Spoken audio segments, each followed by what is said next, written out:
Nakabutas sa bahagi ng Ross Boulevard na sakop ng Pasay. Alamin natin kung apektado ang daloy ng trapiko roon.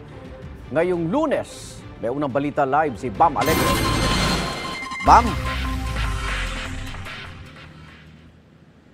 Ian, good morning. Nasira ang box culvert sa bahagi ito ng Ross Boulevard southbound lane sa ating likuran. Kaya pansamantalang hindi magagamit ang bahagi ito ng bike lane at sidewalk. Tila butas na sumulpot sa gilid ng kalsada ang pinsala nangyari nang bumigay ang box culvert na ito sa Ross Boulevard sa Pasay. Damay rin ang sidewalk at pinakita rin nito ang lagusan sa ilalim ng kalsada patungong creek.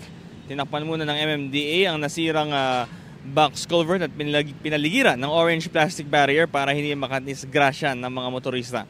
Agad nakipag-ugnayan ng MMDA sa Department of Public Works and Highways o DPWH para sa pagkukumpunin nito. Ayon sa DPWH, 1970s pa ginawa ang mga box culvert na daanan ng tubig at parte ng flood control system sa lugar. Dahil sa kalumaan ng mga istruktura at sa laging pagdaan ng mga mabibigat ng truck, kailangan ng kumpunihin ito.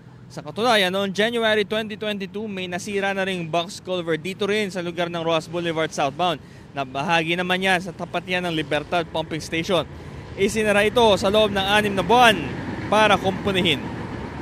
So, igan ngayon, nakikita ninyo yung lawak ng pinsala na ito. Ito yung butas na talagang, diretso talaga ng creek yung butas na yan. Ito ay posibleng epekto raw ng wear and tear sa kalsada.